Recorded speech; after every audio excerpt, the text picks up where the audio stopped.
La question santé. La rentrée, son rythme effréné de retour, son stress, sa fatigue déjà et les maux de tête qui vont avec. Bonjour Dr Kirzek. Bonjour Thomas. On se demande en ce moment, tant il y a de cas autour de nous, si le mal de tête n'est pas une maladie d'automne. Le mal de tête et particulièrement la migraine. Alors, il y a 2 millions de Français qui sont concernés par la migraine. C'est un peu différent. Il y a des critères vraiment très précis de la migraine par rapport, vous savez, à la céphalée de tension. On a un peu mal après une journée de travail, on a un peu mal derrière la nuque. Ça, c'est ce qu'on appelle des céphalées, des maux de tête de tension. Mais la migraine, il y a vraiment une définition et des critères précis. Ça doit durer plus de 4 heures et moins de 3 jours. L'intensité, elle s'accompagne de nausées, de vomissements. Elle augmente à la lumière. Et surtout, les symptômes sont très localisés, sont pulsatiles, sont d'un côté au niveau des tempes, au niveau du front. Cette migraine-là, elle a une définition neurologique et elle est différente du mal de tête ordinaire. Mais on somatise quand on se déclenche ces migraines ou il y a une raison physiologique liée à la saison, à l'activité Alors, il y a différentes raisons. Il y a probablement des causes de migraine génétiques. Il y a aussi des causes cataméniales et on sait que les femmes sont plus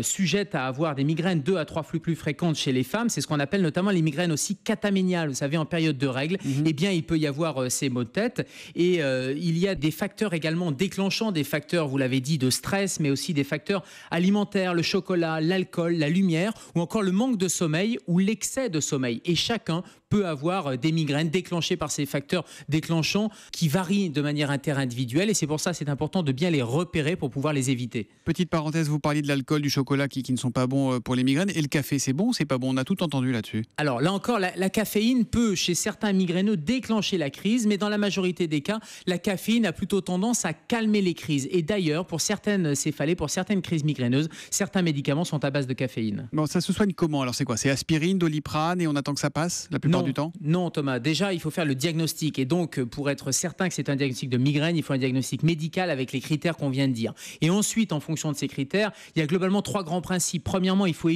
avoir repéré et éviter les facteurs déclenchants. Deuxièmement, il y a le traitement de la crise. Et le traitement de la crise, autant je dis souvent prenez du paracétamol et ne prenez pas d'aspirine, bien là c'est le contraire. L'aspirine, les anti-inflammatoires non stéroïdiens vont plutôt avoir un effet positif puisque la migraine c'est un effet sur les vaisseaux, vous savez, sur les vaisseaux qui se dilatent et qui se contractent. Donc au contraire, là il faut prendre de l'aspirine ou des anti-inflammatoires. Et puis troisième grand principe, si vos crises sont récurrentes, il ne faut pas hésiter à avoir un traitement de fond qui va pour les migraineux de plus de 2 crises par mois, prévenir le déclenchement, prévenir ces crises migraineuses. Et puis il y a des nouvelles molécules, on entend beaucoup parler des triptans qui sont là aussi des traitements efficaces contre la crise. Dernière question, est-ce que ça peut être grave les migraines, docteur, ou est-ce que c'est handicapant mais pas méchant? Non, c'est rarement méchant. Alors quand vous êtes diagnostiqué migraineux, globalement, vous connaissez vos crises, on ne va pas s'inquiéter. Là où ça peut être un peu plus embêtant, c'est que quand un patient n'est pas diagnostiqué migraineux, il commence à avoir une crise particulière, des maux de tête alors qu'il n'avait pas l'habitude, et bien là il faut consulter pour vérifier qu'il n'y a pas autre chose sous cette migraine et en particulier faire un scanner au moins une fois dans sa vie.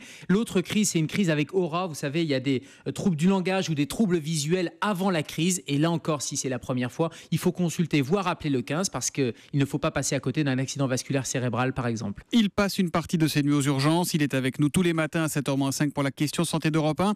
C'est le docteur Kirzek qui revient donc demain. À demain, Gérald. À demain, Thomas.